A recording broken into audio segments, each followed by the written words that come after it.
वकील साहब नमस्कार। स्वागत है आपका सैनिक लीगल सॉल्यूशन में।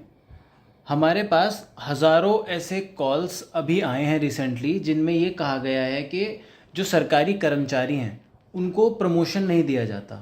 काफ़ी सारे केसेस ऐसे हैं जिसमें हमारा जो सैनिक है, जो देश का जवान है, वो एज अ कांस्टेबल भर्ती होता है और 30 साल की या 25 साल की नौकरी करने के बाद भी जब उसका रिटायरमेंट का टाइम आता है तब भी वो कांस्टेबल ही रहता है। तो क्या हमारे देश में कोई ऐसा प्रोग्राम है या कोई एक ऐसी स्कीम है जिसके तहत ये प्रमोशन सुनिश्चित किए जाएं?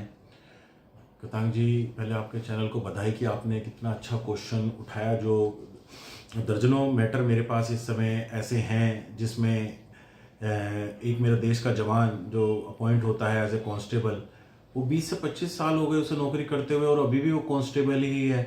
तो इसके लिए जब इस तरीके के जब मैटर्स बढ़े तो फिफ्थ हमारा पे कमीशन जो 1999 में आया, तो उन्होंने ACP अश्योर्ड कैरियर प्रोग्रेशन जो स्कीम है वो ये है कि हर 12 साल बाद, 12, 24 एंड 36, तो हर 12 साल के अंतराल के बाद उसको प्रमोशन दिया जाएगा।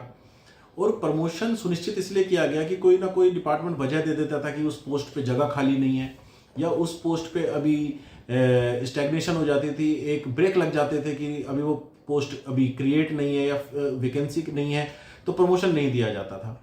नो डाउट इंक्रीमेंट तो उसका होता रहता था, बट जो उसकी जो पोस्ट है, जो उसका जो आपकी जो पोजीशन है वो भी इंक्रीज होनी चाहिए, जिससे मोरल अप रहे मेरे देश के जवान का।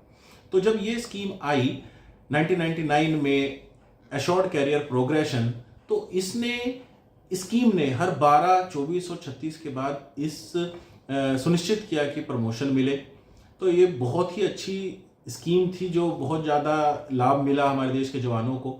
मगर उसके बाद जब छठा वेतन आयोग हमारा आया, तो जो छठा वेतन आयोग हमारा आया 2009 में, तो उसने सुनिश्चित किया एक नई स्कीम को जिसका नाम था MACP, modified assured career progression.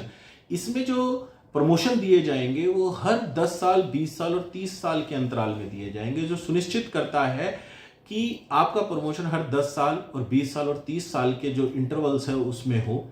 तो उसमें भी हमारी कई जजमेंट्स इसमें सुप्रीम कोर्ट में और हाई कोर्ट में, विभिन्न कोर्टों में आई। दर्जनों मैटर्स हमने फाइल किए जिसमें कोर्ट हमारे जवानों के प्रमोशंस के साथ खड़ी नजर आई। इवन हमारे सुप्रीम कोर्ट ने एक जजमेंट बलबीर सिंह में, तो इस स्कीम की जो MACP स्कीम है, इसकी इम्प्लीमेंटेशन जो डेट थी, जो 2008 से इम्प्लीमेंट होनी थी सितंबर से, कि 1 सितंबर 2008 से ये स्कीम लागू होगी, तो इस स्कीम को 2 ईयर बैक से इसको लागू करा। 1 जनवरी 2006 से जिस भी सैनिक के years of number of years 10 या 20 या 30 पूरे हो जाएंगे, तो उस हिसाब से उसको प्रमोशन दिया जाएगा।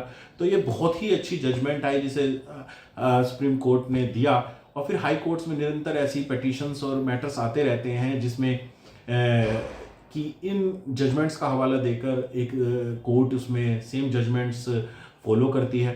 तो इस तरीके से MACP और ACP स्कीम्स हमारी ऐसी हैं जिसमें हमारे जवान जो हैं अपने टाइमली प्रमोशन लेते हैं, और अगर उन्हें कोई अपने प्रमोशंस में स्टैग्नेशन या उनको कहा जाता है कि अभी पोस्ट खाली नहीं है, कोई और वजह डालकर, तो बिल्कुल वो न्यायालय का सहारा लेते हैं और न्यायालय इन्हीं जजमेंट्स के हवाला देते हुए उन्हें बेनिफिट देती है और उन्हें प्रमोट करती है, क्योंकि मोरल अप करने के लिए प्रमोशंस बहुत ज़्यादा जरूरी है। तो आपने एक बहुत अच्छा सवाल कतांग जी उठाया।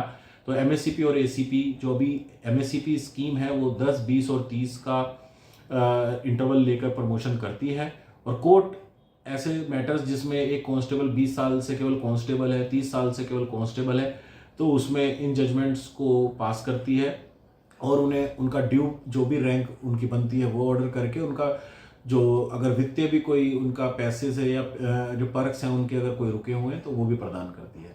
धन्यवाद।